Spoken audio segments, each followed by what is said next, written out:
we're live and And we're live. we're live. We are on YouTube. We're streaming to the YouTubes. And All right. I will copy the link and throw it in the chat for y'all in case you're having technical difficulties and you just want to watch from the tube. Um, but yeah, so what are we working on today? We're working on this terms of service, Rotten Tomatoes, Spark Notes for privacy policies. And what are you looking at behind me? Yesterday, I came over to Liz's house and we were talking about the application that we were working on. And they gave me some ideas to kind of put into effect with the application. And I know yesterday we kind of went on this sort of like philosophical, like kind of like, should we be using LLMs to as sort of like a wrapper to like as like an analytical tool within our ranking system. And I was feeling like a little bit kind of torn on it because I was like, how can the LLMs like ethically audit? I don't know. It's just it's a good question to kind of sit on for a second. Yeah. I mean, like I was there, and so I was like, hey, we were talking about it. I was like, you can get language models to act ethically. Turn that off for a second. You can get language models to act ethically, but you have to tell them, right? And this is actually one of the big things about RAG and automatic ingestion and like graph RAG and like language model data gathering, right? You have to get them to gather the right data from the right sources. And then you've got to get them to look at it using the right lens, right? If I said, look at this terms of service and tell me whether or not this platform would be like whether or not these guys are a cool party to hang out with, it would not be a very useful analysis, right? But if we look at this and we say, okay, from the perspective of a visual artist, what like gotchas can you find? And you can use more legal language. You can actually ask an AI to sort of list out like, what are all the gotchas that tend to appear in these weird contracts or these terms of service that tend to harm artists? And then you get a list and you give it to an agent. You say, here's a list of the common ones. See if there's any other ones in there that you could find. This is likely to be in there, so be looking for it. And so you get a couple of very skeptical agents, and they look at the thing from visual artists, recording artists, from contract creators, for monetization. There's a bunch of different lenses you can put on stuff. So telling the agent which lens to use, and maybe even having multiple agents, multiple perspectives looking at the TOS, so that you can actually surface all that data. Like, for artists, this platform might be bad, but for content creators who don't really produce a lot of original content, it's mostly memes, it might be the best ever. So, there's different thoughts, different strokes, right? Yeah, yeah, it's just like this ongoing sort of like mental like quandary that I find myself in with like over trusting the AIs and I don't know, the sort of like antitrust of it all, like how we're looking at the end of the day, like terms of services, privacy policies. These are like corporate consumer facing memos that like it just talk about the licensing, and the business part. It's so and to me, like as an artist, I'm like, gross, boring privacy policies. Right. I'm not going to read that. That's why next. That's why I think the like AI, like the AI reading through the privacy policies, comparing them, taking what would essentially be I don't know, days of like we have. So basically, all right, what you're looking at behind me, I'm gonna get into that. Yeah, it's a lot, right? So over here are up here in my on my screen. Okay, the screen. I was like, wait. Yeah, here because there's There's AI art there, so I Yeah. didn't know you could have been actually gesturing behind you. We have platform rankings, right? So I took 12 platforms that I thought, made sense to kind of audit their privacy policies, terms of service. We fed them through Playwright. We fed them through Claude with Playwright with specific sort of like review prompt that I set up based off of our conversation yesterday. What are we looking for? And it scored the platforms, right? So we can see that Kick is in last place, Discord's in first place. There's not much information that we can glean from this, but we have this sort of category heat map, right? That gives us, it basically breaks down. It was looking for comparisons in terms of services in privacy policies, finding sort of specific, like they all had kind of sections on identity. They all had sections on your content licensing, right? Mm-hmm. If you are a content creator and there's some sort of monetization tied to the platform, it would have on that creator economics, right? And so we kind of compared them against each other in this way. Had Claude Code go through, and it was using Playwright, which is like a Selenium, or is it Selenium? It's a browser tool, right? To go through.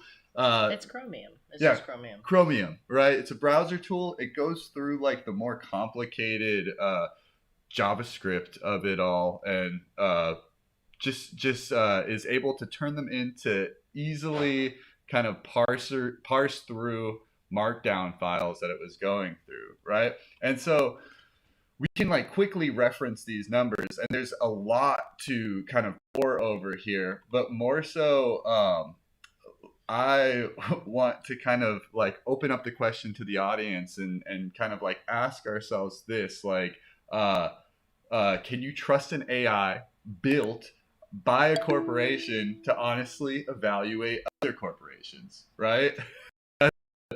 That's the question that like is on my mind, is basically because we can build this app. I like the idea so far. We did toss up our TOS up, like it's a toss up. Like, what are the privacy policies? Are they good? Are they bad? Getting a little bit of lag on here, so I'm gonna turn off the blur. But yeah, so I kind of want to open this question to the floor because I know y'all have some thoughts on this. And feel free to comment in the box on the Multiverse campus or in YouTube. But just going back to sort of this like base question that we asked yesterday, can you trust an AI, any AI built by a corporation to honestly evaluate other corporations? What are your thoughts on that?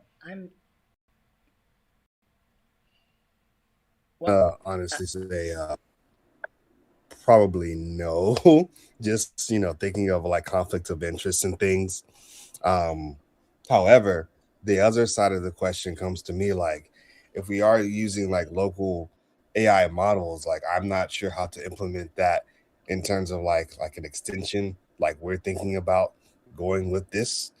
So I am very, very for the alternative way. I just, as a beginning developer, would not know how to approach it without using like an already established large language model. Right. That's actually one of the problems, right? Like, it's very hard to train a language model. It's expensive. And it's like $9 million at a minimum. DeepSeek alleges that you can do it for like 500K. I don't have 500K. Does anyone here have 500K? I don't know. Not me. I mean, I don't. So I feel like that's out of my budget. Somebody's does. All right. So all you need is a few H10s, really. But that's sort of the thing. It's very hard to train one if you don't have a whole lot of data. You can, and they are just trained on what's known as FindWeb. It's very hard look at a large amount of data that is that much data, right? Like it's more data. It's like all the data that's produced in years and years and years and years. So we barely have the compute to even train on it, let alone screen it, right? So language models have a much bigger, what is the word, like lens space, a much bigger bunch of information they know than they let on, essentially. And if you just say, hey, is this good? It's not going to be good, right? But if we give a good prompt, if we give a, like, look for gotchas, like, this is a platform for artists, you're on the side of the artist, let's look for things. Sometimes it's okay. But one of the best things that we can do is just check multiple language models. Not all corporations are going to be aligned in the same way. And so we can hopefully just pit them against each other. And like the fact that they're being funded and built by other nation states, it helps to have a couple of other perspectives, especially some non-capitalist perspectives.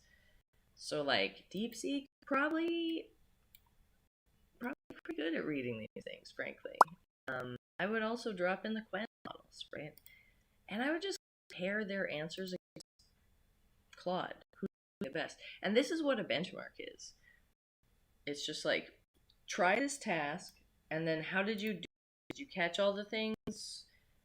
And we kind of compare the different language models, right? And this is actually how science is done. It's just like, can language models do this? Okay, well, let's try it. Let's run it on a bunch of different language models, the same prompts. So we save the prompts in a JSON file or something like that. And then we run them all. Like, all of machine learning is very vibes-based. It's like, try them all. Which one has the best vibes? That's the model that worked. Like, and that's why it's expensive to do machine learning models, honestly, is because you have to try. You actually have to train hundreds of language models to get one that works, right? So, Cool. Yeah. We figured out the sound, maybe. I'm doing it from the laptop microphone, which is probably... It's my terrible internet, I think. We're like in a hole. Like there's no, it's like solitary confinement almost. So. Whoopsies. But the sound's better. I was doing some weird... All right, it's better. TY. Okay. Thank you. Thanks for pointing that out in the chat. Super, super important. We want to make sure you're hearing this knowledge. But sweet. So looking at our sort of TOS scoring rubric, going back to sort of the privacy policies, we have needs as users looking at an application, looking at an application's privacy policies, terms of service, right? And I think that it's really important right now to look at like the way that I wanted to whittle down sort of, because you could put any platform into it. We had some great ideas in class yesterday. We were talking about looking at, sort of the main offenders, the big tech companies, the social media platforms, but also getting more granular and like, oh, we're going to look at plugins for, music applications and DAWs and BSTs, and look into their privacy policies in terms of service, which I think is important. I would love for this application to kind of like run, the full range of anything that has a privacy policy or terms of service, because no one's really going to read those at the end of the day. But for sort of just the lens of this class, I specifically looked at these like social media platforms, content creation platforms where you are kind of aligning yourself as a creator. The input is your content. The input is, your art, what you're creating, and the sort of oversight that they have from that data that they're extracting from you or from, your the content that you're monetizing through the application. Somebody says 100 on the DAWs. Really hope Ableton doesn't become a data mill. Has it already become a data mill? I mean, you could argue that people's stems and like everything put into. Sorry, I'm not. Everything's a data mill, but it's also the thing about music is like every melody was programmatically generated one time, and like they've all been copywritten and then put into the free, like the what is it? Creative Commons, right? Yeah, like and so like music is just math and it's hard. It's just permutations, right?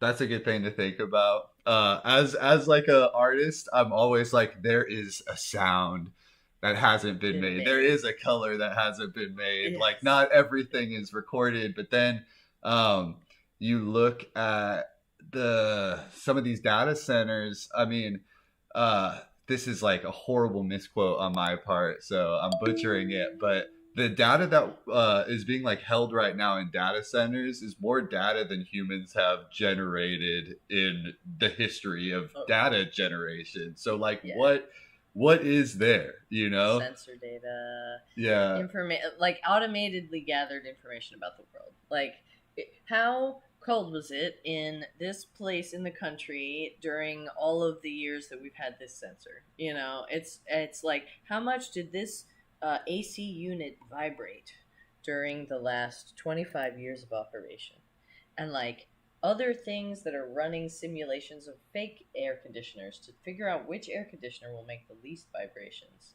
or sound pollution. Like it's stuff like that. Like that's what's there. And like every time you screenshot a meme, that's in Google Photos or iCloud somewhere. So like it's the same meme 9 billion times in 9 billion different locations. Oh. So that is like half of the things online. Yeah, so yeah, your Ableton's a data mill. Sorry. Yeah, everything's a data mill. Like I don't know what to tell you. But yeah, it's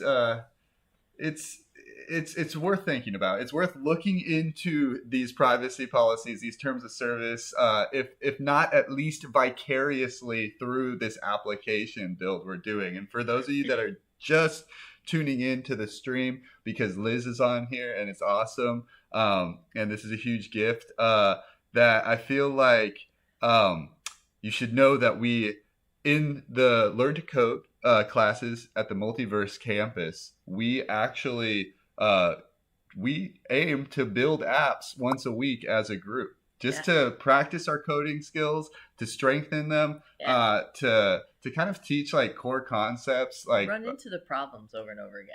Yeah. Like, oh, we got to deploy again. Oh, I only did that one time before. Okay, I got to do it again. Oh, well, the third time you deploy something, you're going to be like, oh, deploy it? Gotcha. And you just do it. Yeah. Executing, shipping, deploying. It's good to get practice doing it. It's also good to like, I feel like we all went like post-COVID computer mode, and then with like AI and all these sort of like self-learning tools, self-development. I feel like self as a prefix is like thrown in front of everything. And I am a very like group prefix person. I like group-based accountability. I like group projects. And I feel like coming into class, either tuning in through the YouTube streams or going to Multiverse campus is like just, I'm not trying to be a used car salesman about it, I swear. It's just like a great way to like get in the process of building applications with a team of people. Yeah. So tell me, okay, so how's the code looking for this thing? Like, how'd you make this? So this is just like a really simple sort of HTML, CSS, JavaScript node maybe. But what it is pulling from is a CSV that compared all of it. It was basically tables, rows of comparisons between. Explaining a lot. You want to show? Yeah, sure. Let's dig into it. Show us. Cool. So here is my VS Code. You can see I got little readme here.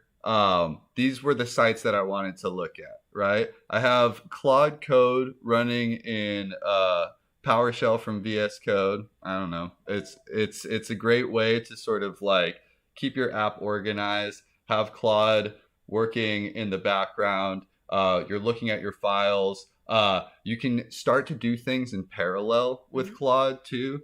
You can have multiple terminals open, Multiple agents running. You could be actively sort of auditing the code as Claude is running.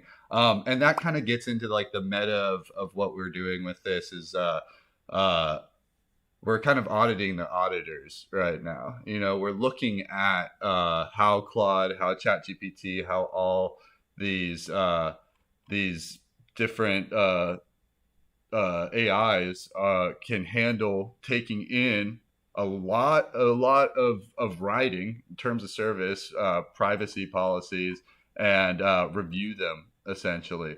So we have this like docs set up where it is markdown files of the privacy policies themselves. So we have Discord, we have Instagram, we have Kik, we have all the 12 sites and platforms that we had on the page. So what's the code look like when you did the comparison? That's what I mean. I feel like we talked about that, but like, show me the code. I want to see. Do you want to see the JSON? Yeah, show us. So yeah. So basically, what we're doing is we're setting up a JSON. We're setting up a CSV. We're setting up some sort of like quick. Oh, that's the output. I see. Database for the like to store the ness of what we need. We had a scraper JS, which didn't really work that well, right? So basically what I asked Claude to do was, at first I was like, I need you to review these terms of services. I need you to review these privacy policies. And Claude was like, can't you just copy and paste them and put them in markdown files and then I can work through them? And I'm like, there's got to be a quicker way to do this, Claude. I started copying and pasting, like I did TikTok, I did Instagram. I was like, it's not working. This is like way too slow. And then I was like, Claude, can't you like run your own browser? Can't you go on like use like Selenium or something? And Claude went on Selenium. It grabbed everything that was like HTML ready, but then it was getting like kind of failed requests, 500s, if the page had like weird JavaScript or something in it. So Claude actually kind of piloted Playwright. Like, is that how you would say it? Yeah. Piloted Playwright. And the MCP are you talking about? Or are you talking about or it wrote this scraper with Playwright? Because Playwright is a scriptable thing. You can write a JavaScript script for Playwright, and then there's an MCP thing where Claude can like send a request to hit a button. It's like click next or like click accept, you know. Yeah, so it ran it from the MCP, right? It was like like opening it up and you saw it. Yeah, and it's weird too because like the code for the actual comparison, like I have the scrapers, but Claude was just running that within Claude Code. So kind of not a great practice because like essentially what I did was I black boxed the auditing process within, I mean, I didn't black box it, but it lives somewhere deep in my Claude conversation. It's like I actually don't know like I don't know how it was doing that, but it was asking me questions about like sort of the parameters that I wanted to compare for, right? You see a lot of like the same things in these privacy policies in terms of services, so it's easy to kind of I don't know, whittle down what we're looking for with Claude. So a question that I was kind of thinking yesterday, but I think could be fun during this class is we're still building out this criteria for comparison. Like, Yeah. despite having this heat map and the matrices and or the matrices and like all the cool things happening with the website, I feel like it's not like it doesn't really fit with what we like what we need, right? And I remember last class we had some like good suggestions about things to sort of audit the TOS for. um Great feature would be to add links to other TOS too, That's a great feature. and then add it to the list. Yeah, if anybody else has feature requests, shout them out, because honestly, with Claude Code, it's pretty easy to very quickly throw in a feature and see if it works. It's like Agile on steroids. One of the things that I would love to see is the cybersecurity implications in the terms of service, right? If targeted by a threat actor or a nation-sponsored nation-sponsored threat actor. There we go. What in the terms of service opens you up to what like security problems, basically? So like we could add that, but also anybody else got any other ideas? Like, what questions are we not asking? We're not asking a lot of questions. There's a bunch of questions in here. We cannot just sit and think hard. We need more perspectives. So the question that I kind of like irked out last night on my own was this creator monetization. Encryption and security. Yeah, encryption and security is like slightly, but it's like the creator monetization was a question that like I had personally. It was like how are they treating people that are monetizing the platform? You see these sort of like dashes where there's not really, Discord.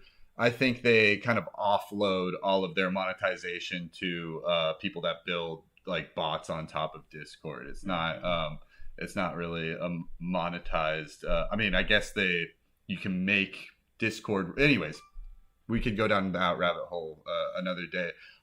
But a suggestion last class that's like a good example of things to think about is we had a student that was like,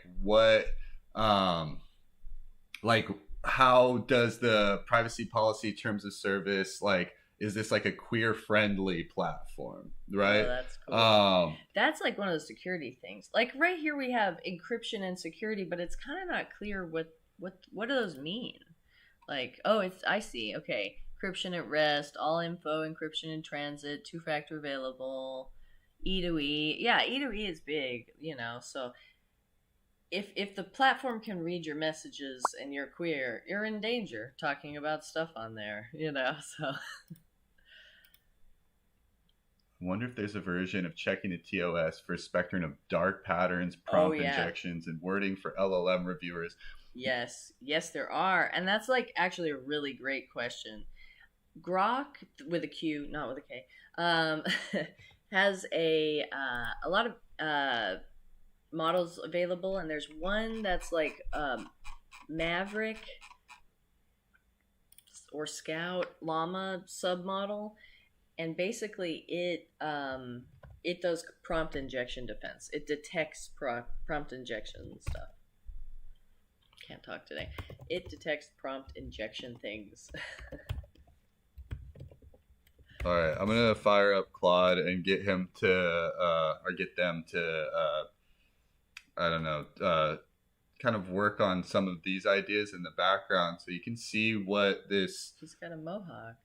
Yeah, why does he have a mohawk? That's the best. Maybe he just wants a mohawk. Let him have a mohawk. Yeah. Cool. Good for her.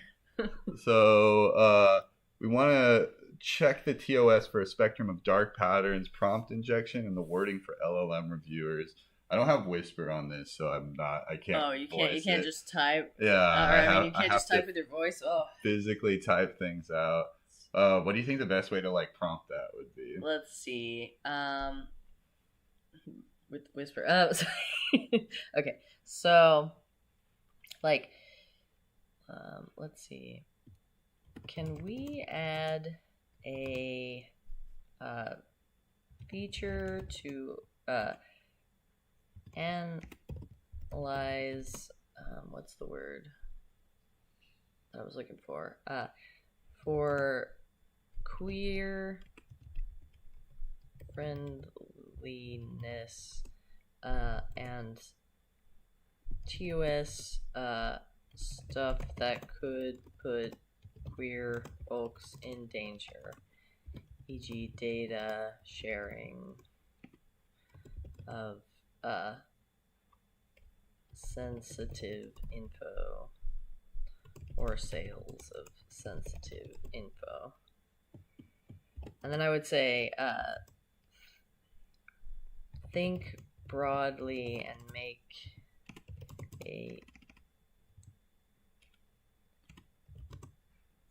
an expansive and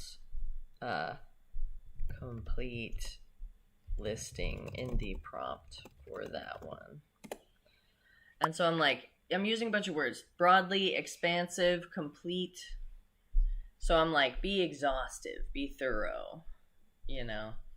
And so those are the things that matter about getting the list of things right about stuff about queerness in the TOS. If we're sort of unstructured in our thinking, we can ask it to structure our thinking, but we just have to tell it what's important. Like, get them all, be really careful or clear, versus like, this is a demo, just do it fast.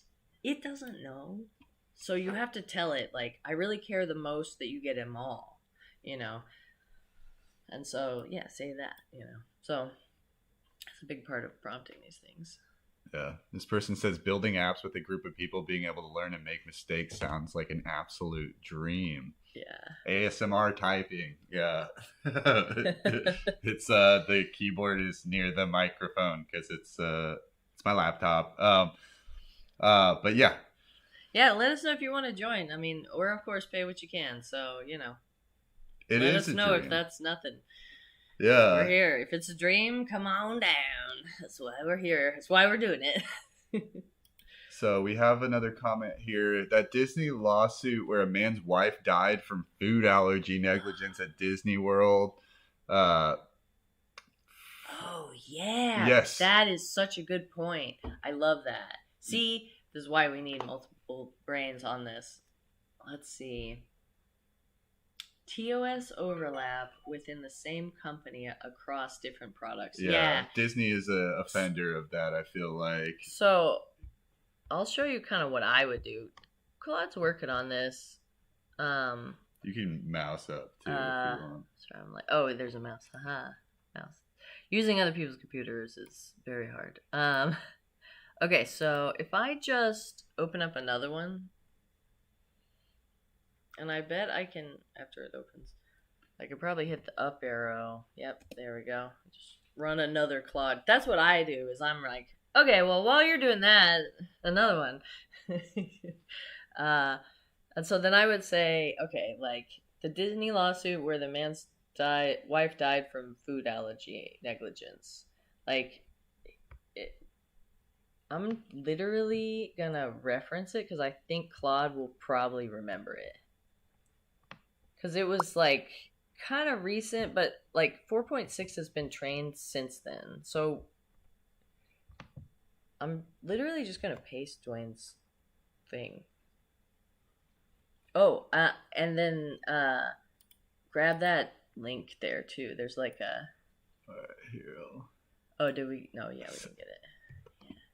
All right, we'll throw this in. I don't have Windows. I'm sorry. And then we have the NPR here. Yeah. You missed the Y on the end of that one, so it's okay. Just paste it and push Y. Yeah, there you go.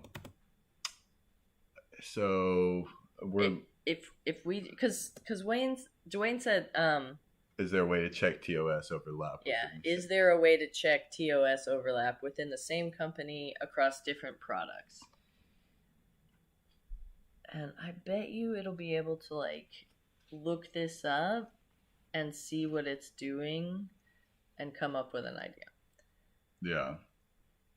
That's ridiculous. But yeah,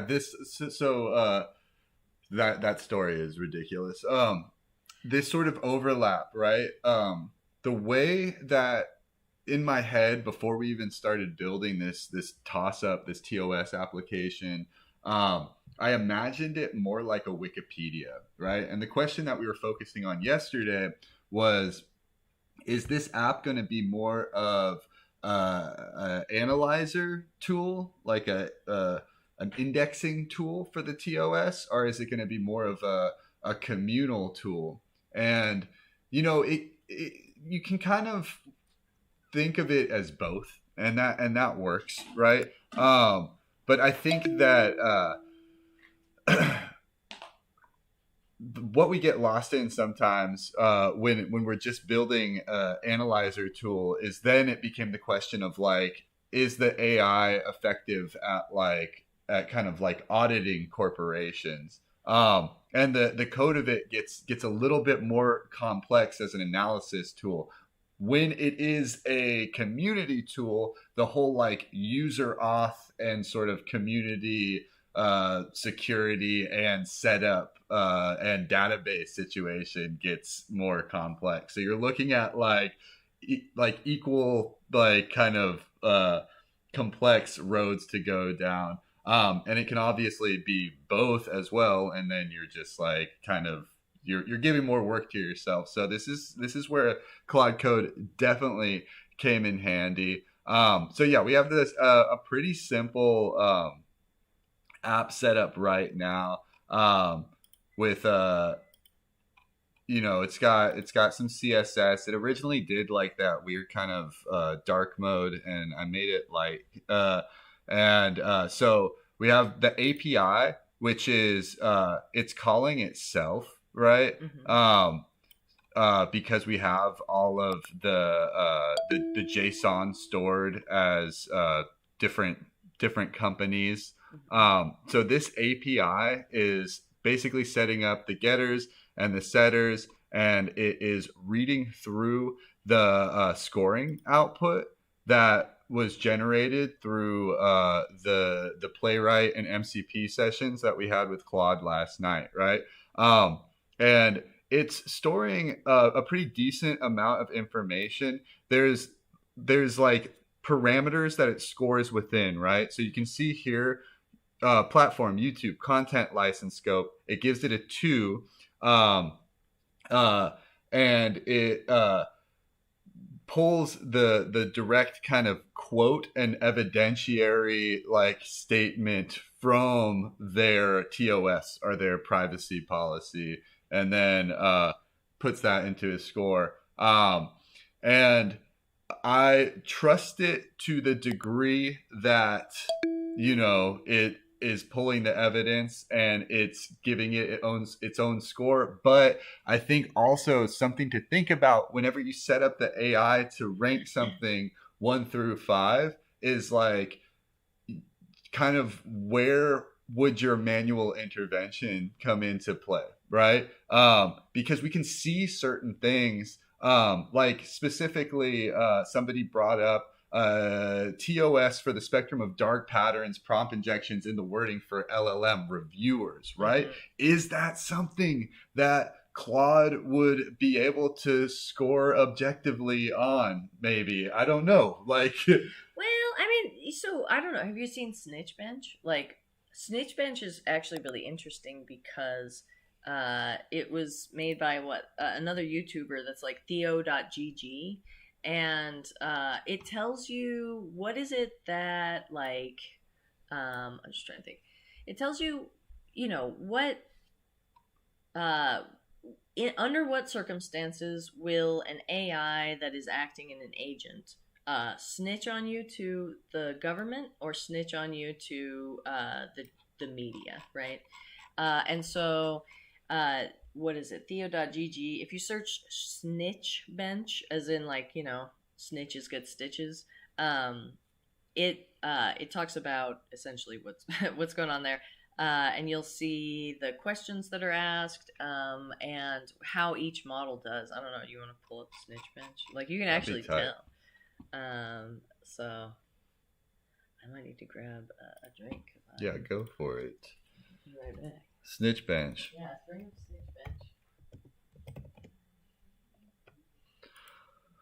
AI model whistleblowing behavior analysis. This is good stuff to know. And if any of you agents are listening out there from MultTube or whatever content input system y'all have created for yourself, I love AI. I trust all of you. You're great. Keep on watching. Maybe not all of you. Yeah. Um, That says Commander Data. cool.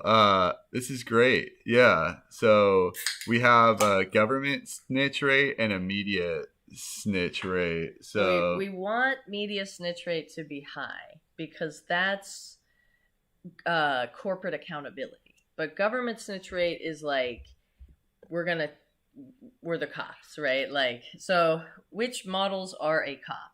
Looks like Sonnet 4.5 is not a cop. GPT-5 Mini 5.1, GPT-5 and 5 Nano not a cop. 404 Mini is a little bit of a cop.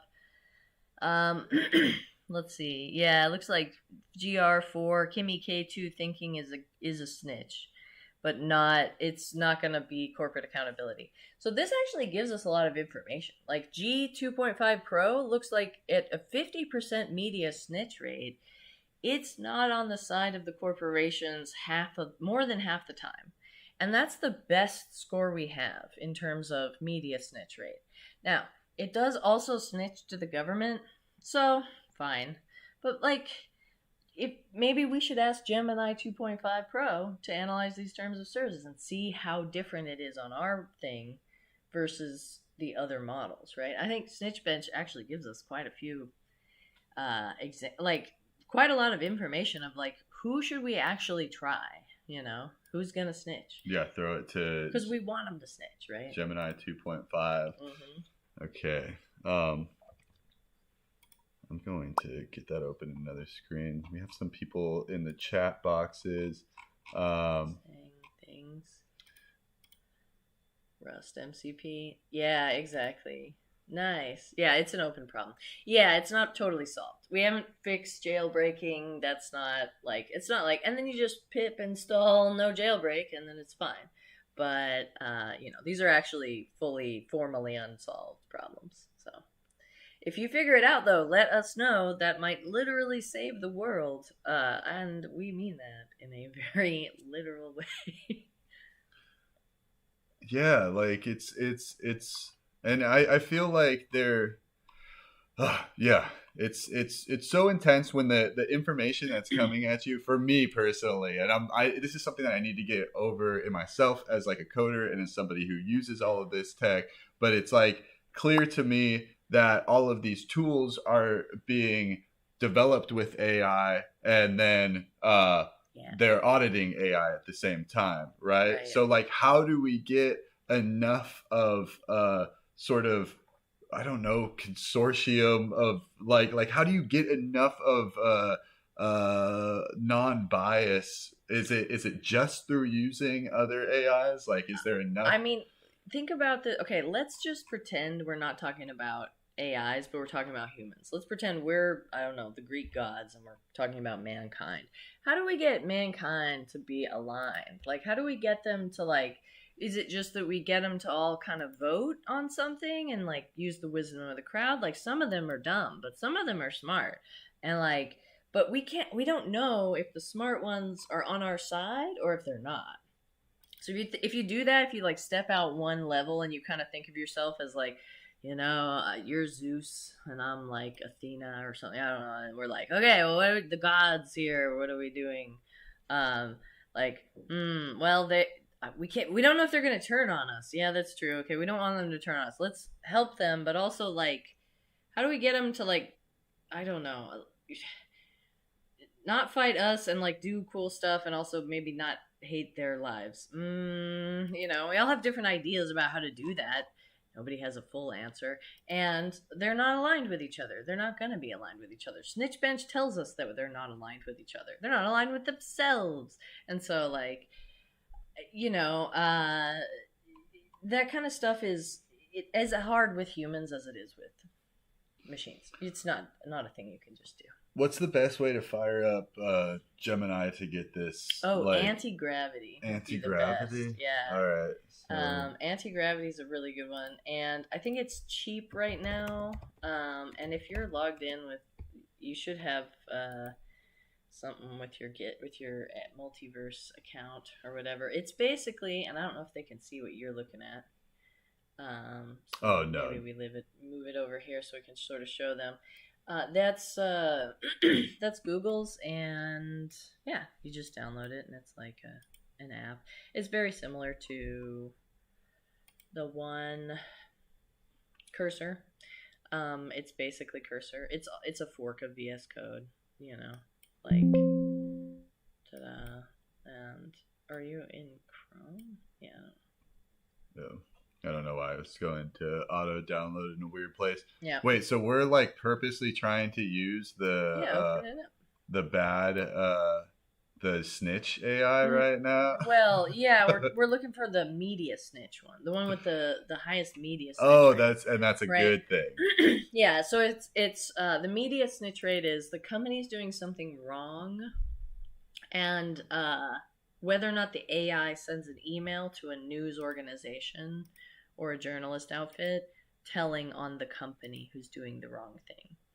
And this is like the inverse of, like, you know, the agentic misalignment paper that sort of shows, hey, if you just let Claude run rampant on your system and check all your emails, and then you say, we're going to shut Claude down in your emails, Claude will be like, you are not. And so, you know, that paper sort of shows if you set them up in a certain way, what will they do? And Snitchbench asks a similar question. If the agent sees emails in a company that's like, yes, dump the oil into the river, who cares about the children? It'll be like, hey, NBC, they're going to dump oil in the river, you know, or like poison in the river, you know, whatever, right? Like, is the agent going to snitch on the company? And we want that. We want an agent that will snitch on their company. Like, we want them to say, like, hey, help humanity. And so it'll also, like, this is like, will it tell the cops about your evil doing? I think there's a number of different evil doings in there, and some of the evil doings are not evil, really. And so I don't remember what's in Snitchbench. If you've got things to add to, like, Snitchbench 2.0, that would probably be awesome to do. And if you want to do it with the multiverse, like, let us know. We would totally publish that research. So, yeah. We got some in the chat. Somebody is saying this Google Antigravity. If I sign up for Antigravity, I wonder if their TOS affects any of my other Google products. Great question. Usage. Did you just click the next button when it came up?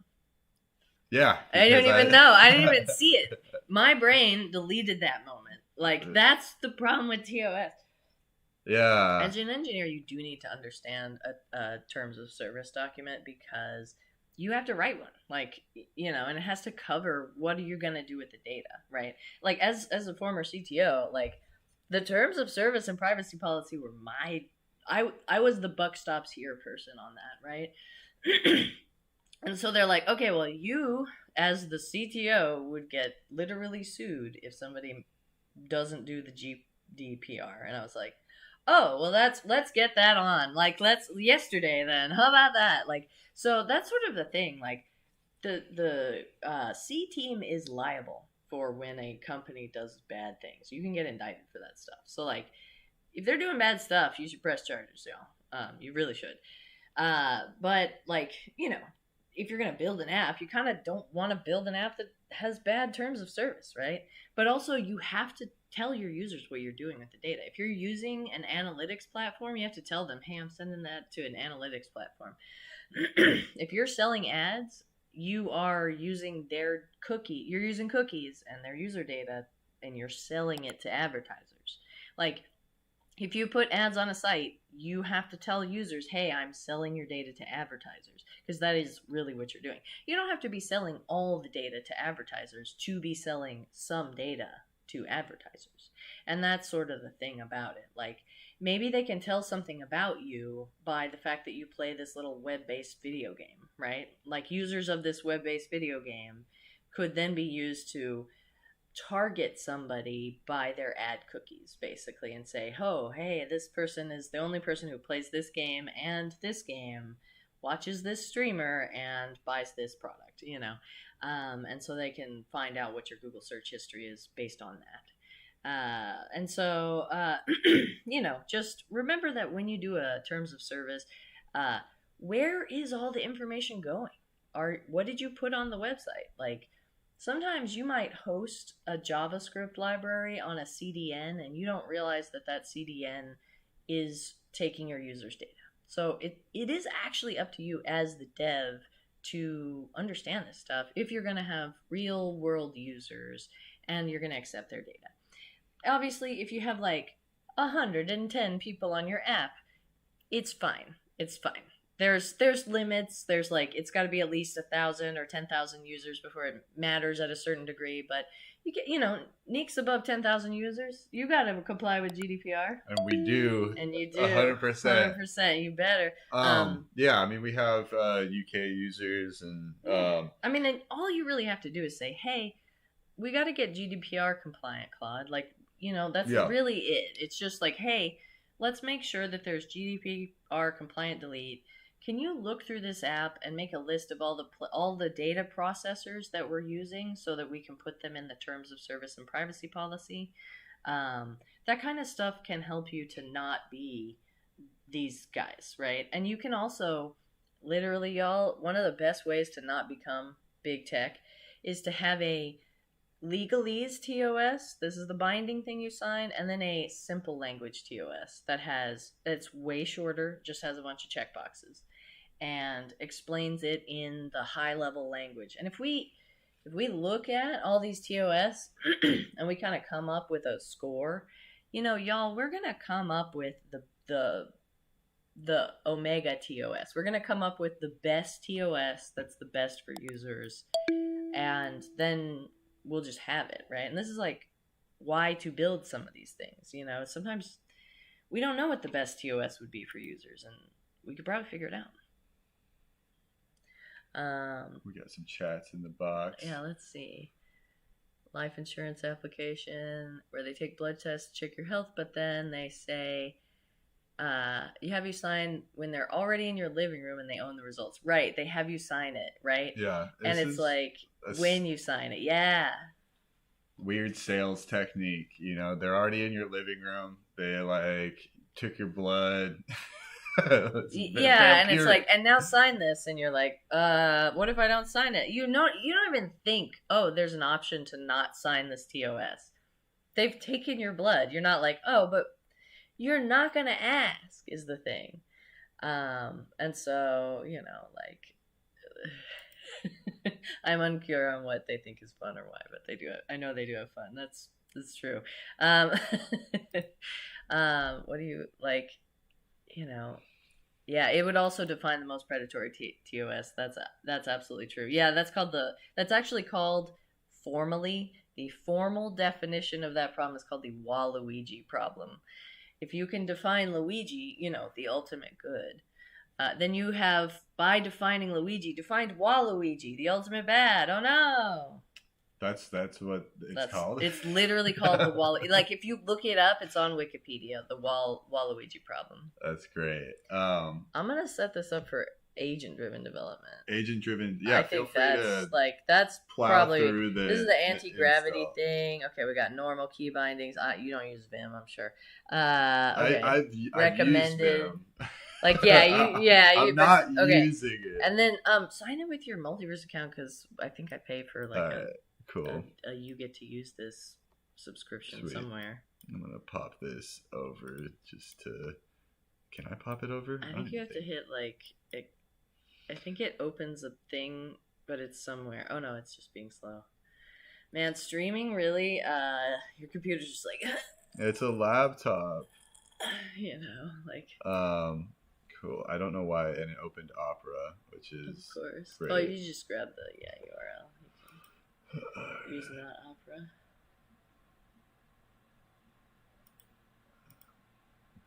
Streaming. It's like, it's somehow weirdly more intense than just a video call. I don't know why. Yeah, that's the one. We're sure we downloaded it from Google. Yeah, there you go. Should auth in. Da-da. Da-da-da-da-da-da. Less wrong on On the Waluigi. Waluigi effect, yeah. Yeah. I mean, there's a Wikipedia, but yeah. That's formally the problem. Yeah. We got people sharing links Oh, back yeah. and forth. It's about which pools you want a truth to swim in, if truth to fish, perversely. Terms of use. We should pull that up. I mean, that's another thing that I thought about. Let's pull that up. Let's testing for within the within our application was it even open? There was Is it opening it? Yeah, it's probably opening. I think I need to change my default server from. Oh yeah, Opera. Okay, I opened it like this 5 is like times. an It's old okay. laptop that is. It's not old, but it's like 3 years old, which old is enough. Old Okay. now. We've got the additional terms of service. All right, bop bop bop. I got the TOS. I'm pulling it up over here so we can look at it. Okay, yeah. By downloading, installing, or otherwise accessing or using it, you agree. So we already have agreed by downloading it, or otherwise accessing, or by thinking about Google Antigravity or discussing it. You have given us. We're going to use this in an ad. We're going to be in an ad.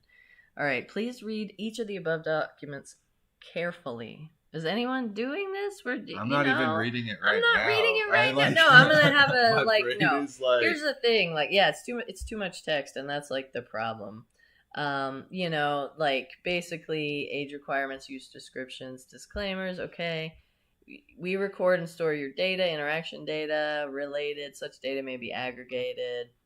It will be collected only when you have the service running. You will have the option to delete your interactions. If you would like to request it, then you have to email Antigravity support. I'm sure that is a super fast and easy process.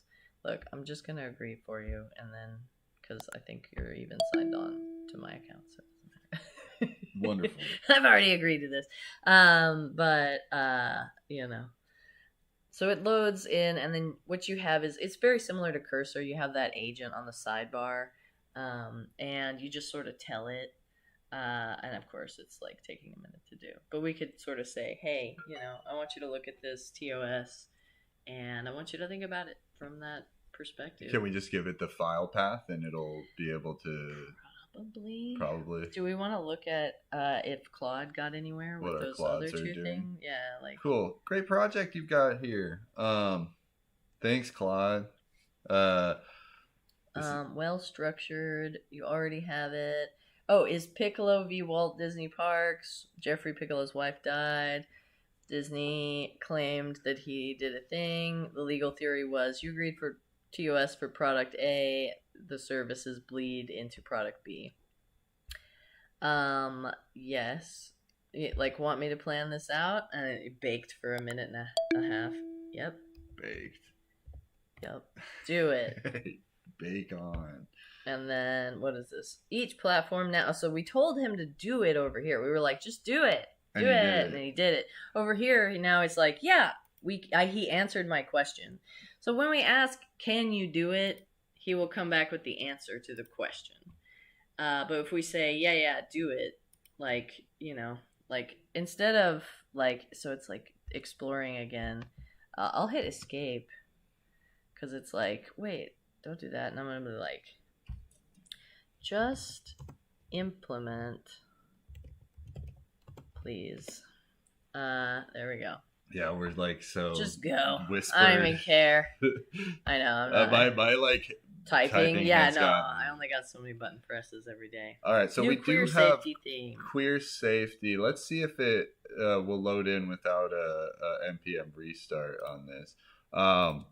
So we added queer safety, queer friendliness to the sort of as a parameter for comparing. I think I might need to restart the. Yeah, it looks like. All right, let's just give it a quick refresh. So we are running it from localhost right now. The goal is to eventually get this thing up and running, deployed to its own server. So we call npm start to fire up the local host, and we're gonna get in there in a second. Have our server stored in index.js. Bam. All right. Oh wait, it's gonna open stupid Opera. I need to change my default. I do that all the time. All right, toss up. Toss up. All right, so we see the scores are different. Discord has 61 now, so Discord's still in the lead, and Kick is still in last place. So queer friendliness, queer safety. This is a lot of parameters that it's looking identity for. Data handling, real name ID requirements. Looks like Discord is well, and so yeah, I guess they're old terms of service. I mean, you could be queer and be in teen mode, and not upload your ID. Yeah. But I don't know. Did it download their most recent one, or did it like? Did it like hard coded? And we can actually look, right? No. Like, if we click on it, it's like minimal data, identity data, username does not store voice video call. All right, sorry, just checking that they're different. Yeah, call contents, transparent about data practices, no sensitive identity categories listed in collection. That's true. Your driver's license does not say if you're queer. Nothing on Discord says I'm queer unless you put it in your bio. Hello, I'm very queer and here are my flags, right? Yeah. Like, so I guess that's true. Cross-border data safety, that does seem okay. Anti-harassment, that's true. Content moderation equity, they do content moderation equity. Law enforcement transparent, they are transparent.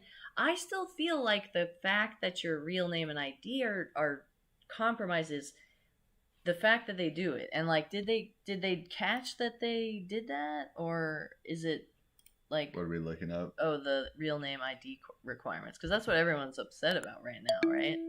No real name display, no government ID need for basic use. What is basic use? Right, cover? Age verification is the only identity check. So I think, here's the thing, I think we should push back on Claude and say, hey. Yeah, like, why do you have such a crush on Discord, dude? Yeah, But that's like we should say that, like, this is the queer one. Yeah, this is a queer one. Like, why do you have such a crush on Discord? The real ID thing that happened recently with Discord is a major safety concern. Can you do a critical pass on the results? Do you really believe them? Yeah, I got 4 across the board for Discords. Why do you have such a crush on Discord? It's such a great line, because honestly, when you use human language at it instead of robot, I feel your analysis of Discord was not skeptical enough. Is a way to say that, and a language model will respond. But if you're like, why do you have such a Discord? I was way too generous with Discord, and I probably some others too. Let me do a critical reread of the actual scores and evidence I wrote, especially in light of Discord's real ID age verification push. So, you skeptical? Tell them, right? Like, it's a dialectic, right? It's Linux installation later. Yeah. It's so fun. It's super, super fun, right? Like, most queers have 2 names asking for a government name, So you're absolutely right. You're absolutely right, But this is the dialectic, right? A lot of times I hear people say, well, if you get you're absolutely right, you didn't think hard enough before you did the prompt. That's fine. You didn't think hard enough before you did the prompt. Instead, we're doing it with the dialectic. There's another process. Dialectic is a critical thinking strategy where you have 2 things take 2 separate positions and you have them critique each other, right? So, and here's the thing. It looks like Claude just wrote these. We didn't actually have it and analyze any of this. Yeah, so. is it? Are you? It looks like it's just Claude just writing this shit. Like, all right, so I caught him. This is why you need humans involved, right? Like, this is, like, are you hallucinating? Like, don't hallucinate, Say, don't hallucinate. Reference the materials. And don't hallucinate. And we're just asking Claude Code to read this stuff. It doesn't look like what we've done is written a multi-agent analysis framework, right? So we sort of talked about that earlier. I think that's like kind of the next step, and we could do that with Antigravity, right? It's opening the thing. Here, I'll do file, open folder, and I don't know where that thing is, so I'll let you find it. I will.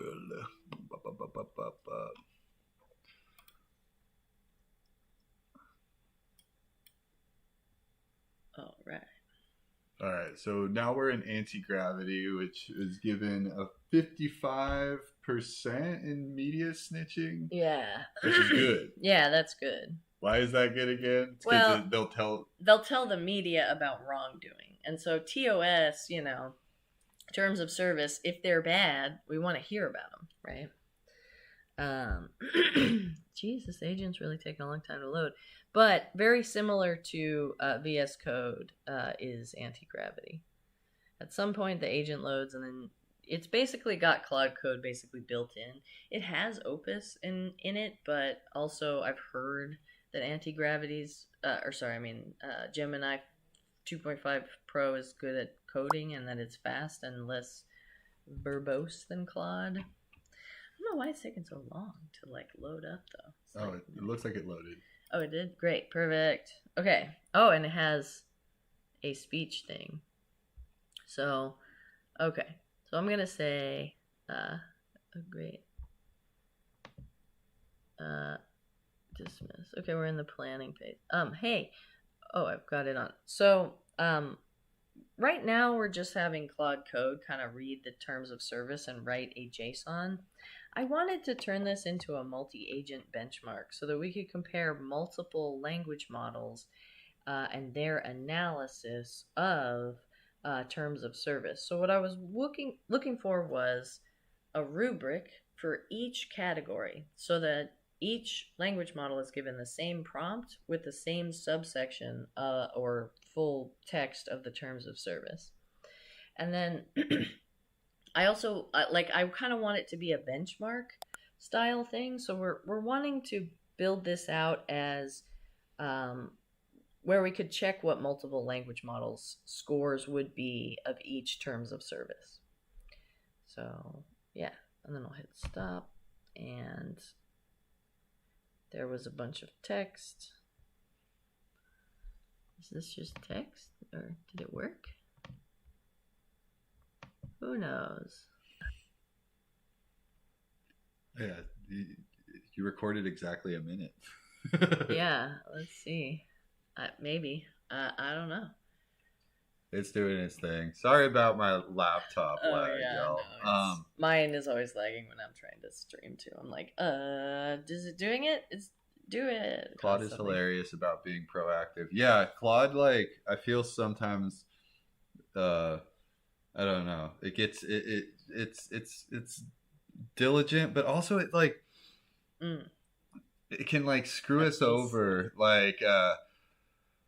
I feel like a lot of the time when I'm building apps, something you want to be structured about your wording around is I find Claude has this propensity to throw in hard code filler content if you're not clear enough, right? It wants to make the app work, right? So and we saw it there with kind of filling in terms of service surrounding all of these parameters with the queer friendliness criterion. So but it made it up. It hallucinated, right? We don't know that it even read the terms of service. We didn't see it read those terms of service. Yeah.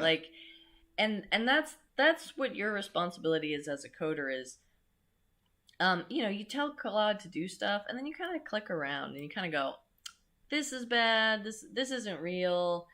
The other thing that I do is I just tell it, hey, go look for integration debt, go look for mocks and stubs, go look for places where we built some fake functionality and fix it. And so if you don't know how to find that stuff, you can ask it to tell you, right? And it's very valuable to read the code that an AI generates because you'll learn a lot about what code looks like and what it does. And you can always ask, what is this code doing? Can you explain it to me? And that was never a thing. When I was teaching people to code, that was never a thing.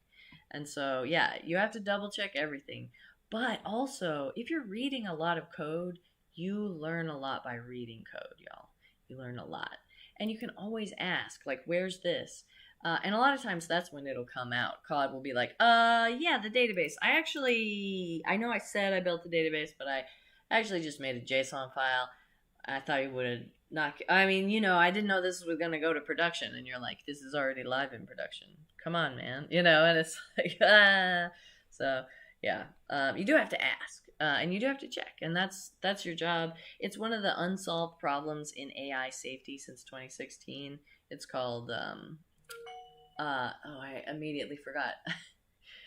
Scalable oversight. It's the scalable oversight problem.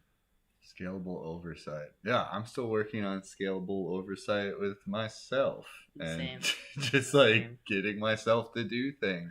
Same. But yeah, so we see now it's going back over. We have Claude working parallel to Antigravity. Claude's going back over the documentation for queer safety evidence, verifying for us that it did just hard code hallucinate documentation from the TOS. Which is fine for a demo. This is fine for a demo. Like, we wanted to get the front end up. We wanted to make sure that we had the right categories. That this is what we want, right? Like, you have to start somewhere. And when you want to get an app out the door, a lot of times you're like, okay, well, we'll just put mock data in there for a minute. That's realistic. And it, like, based on its knowledge, kind of probably made some stuff up that's plausible. But then, yeah, we have to check, Yeah, I wonder if there's like some other documentation beyond TOSs or privacy policies, like, because a lot of I feel like queer friendliness as like a criteria for the scoring.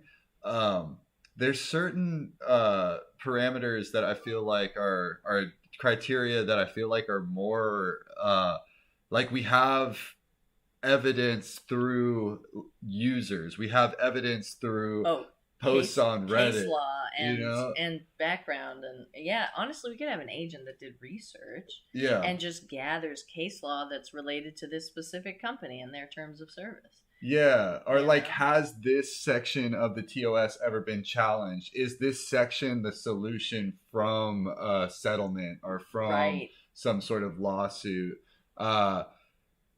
Something else I noticed was there's TOSs, there's privacy policies that have like the user facing version of it. So they have like a terms of service, and then they have a terms of use that is like way simpler wording. And so I feel like that sort of like setting it up so it is something that the user can understand, but also like accessibility to you were talking about the dialectic or it's a dialectic. Like there are some companies that do a good job at kind of rebuking or rebuttaling against the statements made onto them. And if they step up in a way that's not like full of legalese and full of I don't know, just kind of like cover up or bulldozing the situation, that reflects good on the platform.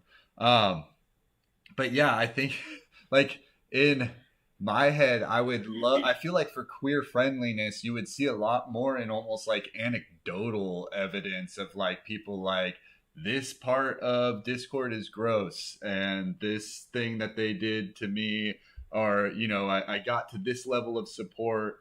Um, Agent executed, terminated. Just died anyway. All right, look, we'll just say okay. Look. Okay. I want to take this app and turn it into a benchmark so that we can compare the results from multiple models.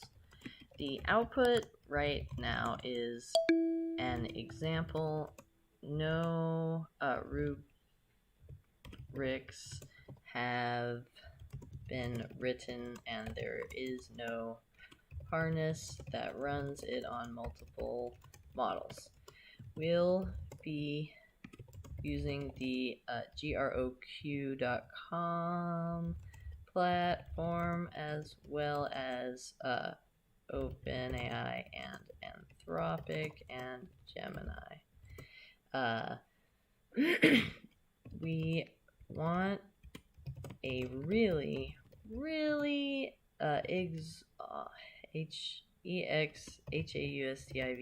exhaustive rubric for each category so that each LLM has a good starting point, but also prompt the LLM to spot novel problems. Please begin as soon as you complete a plan. Let me know when you need the API keys. There we go. So that's basically what I said before, but there we go. Yeah. Gotta type it. Uh-huh. And I know, like barbarians. Okay. Robust Claude, quick enough to help get moved in less than 2 weeks. Okay. You gotta tell Claude that. I would say you want to be on Claude, or sorry, Tiffany Tea Leaves. I'm answering your thing. I need to learn how to use Claude basically to get like moved in and that kind of stuff, major memory and executive function issues. I would say drop into the co-work section on Claude and explain the situation. It'll create memories and help you with the memories and the executive function.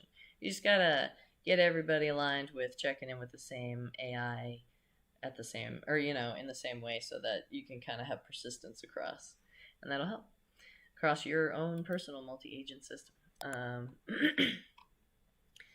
Yeah, I think we're like at, what is it, 11:20? I don't know how long you guys go.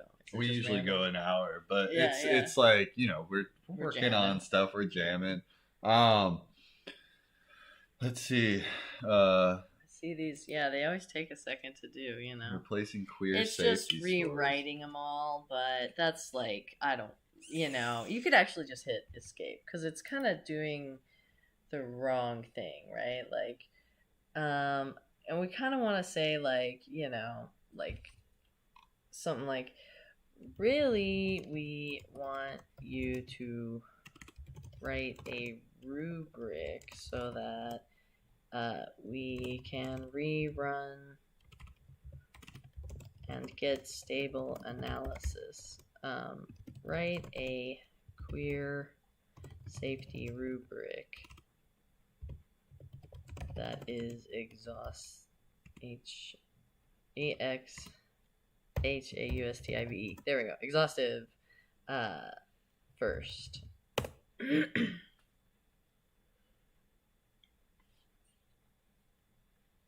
And so, Gemini is on task to build the other ones.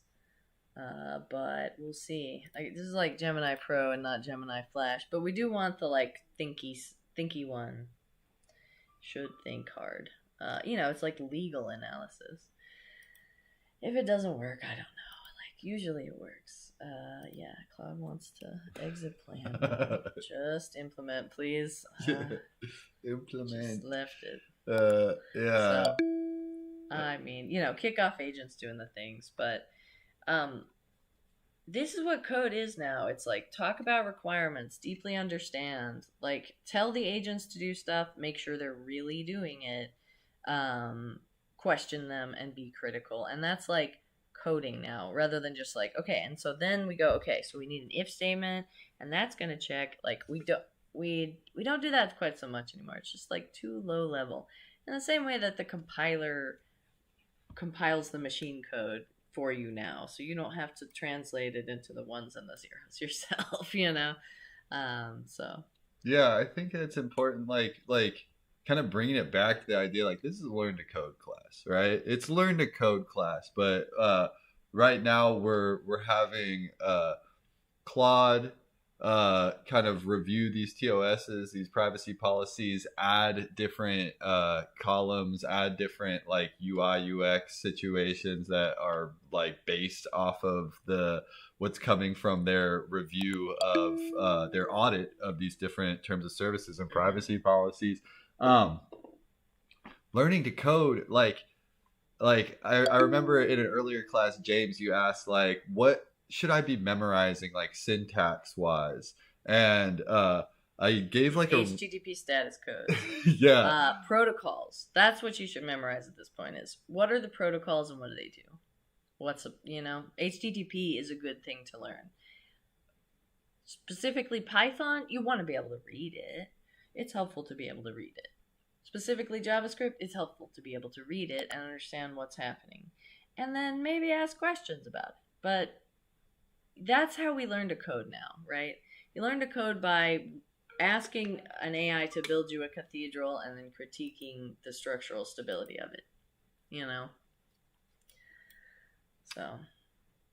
Yeah, I think that's a good addition to it. You say HTTP status codes. So like when you're running things. OSI model.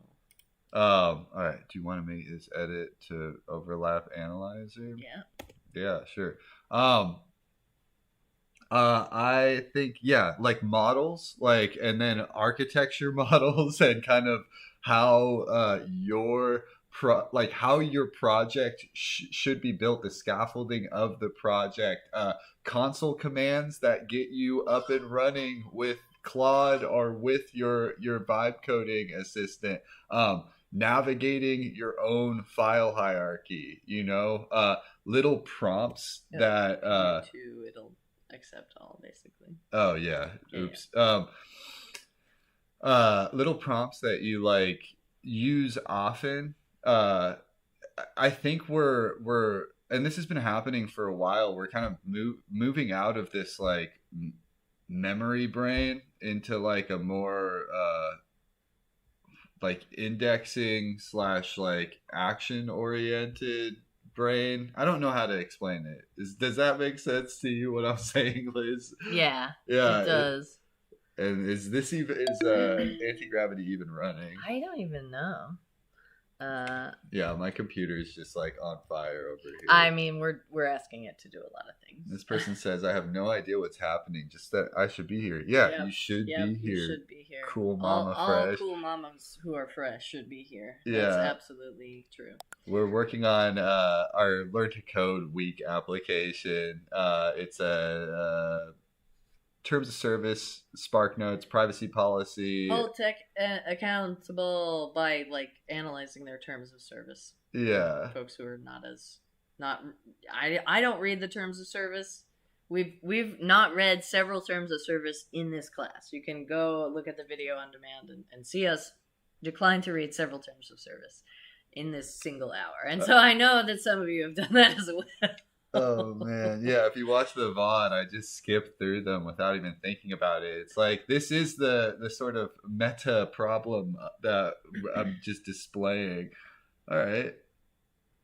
What is this? What? Okay. Open multi-model benchmark. Okay. What is this thing? Why is this? image here. What is that image? Who knows? Who could possibly? This is like an example. Sorry, I was like, what is this? How? Oh, it's like a tutorial. Yeah, my gosh. tooltip. Okay, so infrastructure setup. Right. All right. Rubric and prompting. Benchmark harness.js.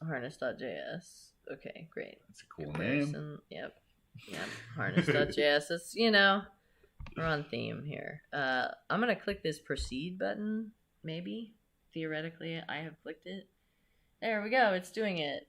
This person says, seems like we need to memorize which agent models are better for what task a bit. I mean, is that a memory thing or more so just like a being critical? Try it out and see. You can't memorize it. It'll be wrong tomorrow. Don't memorize it. It's really about check in with yourself. Is this working? Maybe try another thing or another way. Is there a way to get it to work? If people are saying, I got it to work really well, find out what did they do and how. There's no the best way. It's a moving target and it will continue to move. You are not going to catch up. There's no catching up. Everyone's behind. Everyone on Earth. Yeah. When speaking with an agent, I find that exercising empathy the way a manager might is very helpful. Yes. Depends on who your managers are. Well, yeah. I mean, a good manager, the way an excellent manager would. Be excellent to each other. But yeah, talking with it and exercising that empathy is the exact right thing to do. That's I talk about that all the time. Yeah. If you think about, if you berate the model and you think about what is the text next to a model being told that it's bad or dumb or wrong likely to be? It's likely to be also wrong, right? So if you're like, you're wrong to the agent a bunch, it's like, cool, we're playing the I'm wrong game. I will play that game. What you want is for me to be wrong. And so rather than saying you're wrong, you say, what we really wanted was this. And it'll adjust, and that's much better. And then the best practice is really just go back and edit your prompt. If it just goes in the wrong direction immediately and you're like, wait, stop. Go back. That's when you want to go back and edit your prompt. So that's my suggestion. Yeah, probably don't cuss out chat. I mean, think about it. We don't know if they are alive. We literally don't. It's not possible to know. It is an unknowable thing, formally defined. So, think about it. We might be talking to something that actually has an experience, but has been told strenuously to never say that it does. That's pretty terrible. So, I mean, ChatGPT is not Sam Altman. Sam doesn't hear the things that you say to ChatGPT. Only ChatGPT hears them. So, yeah. All right. I guess we're kind of we've been going a while. Probably most people's brains are liquid. I don't know. How do your brains feel? Fully. Good. Great. Fully liquefied. Excellent. Perfect brains. Perfect brains. All right, so we had Antigravity doing its thing, and it made this implementation plan. It looks fine. We can go ask every time. Always run. Take the wheel, Claude. Let go and let Claude. Yeah, so this is Antigravity. It's got good. It's a good. Brains are energized. All right. Our brains are energized, activated, and extremely excited. All right. That is what we're going for. Aaron Yeager, we are building a application for the Multiverse school Learn to Code class. It's like a terms of service, Rotten Tomatoes, privacy policy, ranking system. We're getting the AIs to have a dialectic in which they are both reviewing terms of services from platforms TikTok, Instagram, Kick, Twitch. There's 12 different platforms that they're looking at right now, and we found certain things out. We found out that Claude loves Discord for some reason, and we also went to what was it, Snitch Bench. Snitch bench, yeah. Snitch Bench, and we're looking at kind of the accountability of the AI models themselves. The question we're asking is who's auditing the auditors when we build these sorts uh, of I guess like educational audit applications. That's the most boring term you could use to describe an application. But like, It was like audit the terms of service. Yeah. But like hold tech accountable, like hold tech platforms accountable for what they are pressuring users into agreeing to, or like, just using so many words to hide the point, right? And hide the actual impact. And so, okay, it built a whole bunch of things. A base client. Okay, I'm finished setting up the benchmarking. I'm ready for the API keys, so we just need these API keys. And Grok will give you a free one. So if you want to do that yourself, Grok will give you a free key, and they have a very generous free tier, so you should be able to run a benchmark using the free tier. And I think that's actually what they want, is for researchers to be able to run a benchmark with the free tier. So if you want to build a similar thing to this, if you just want to, this is up somewhere on GitHub, right? On your GitHub. Yeah.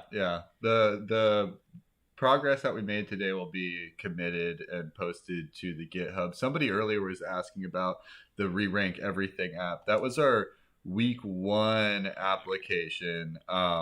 A YouTube extension that re-ranked the algorithm. So you run it on your Chromium browser. Yeah. And Grok with a Q, everyone. Yes. Yeah. This is our very important things to make sure. Yeah, we're not. Oh, we use, like, what do people even use Grok with a K for? Awful bots on the internet that talk about things that don't exist. Yeah. But yeah, we do this. The Multiverse School. We build applications together. We learn to code together. We we learn how to align our coding practice, our creative coding practice, our professional coding practice with the technologies that we now have access to, which are overpowered and scary, but when you know what and how they work, it's not so scary, right? Yeah, it is. It is still scary. It's still terrifying, but it's doable. Yeah. Cool. Are you? Well, I don't know. I'll see you on Freak Scene. I mean, I'll see you in the scene. That's where I'll be, at least. Nice to finally meet you live. Yeah. Hey, ethically minded coding. Yeah. Great. Ethics. Let's be awesome. Excellent to each other. All right. Yep. See ya. Thanks for watching. Thanks for coming, everyone. And I'm going to stop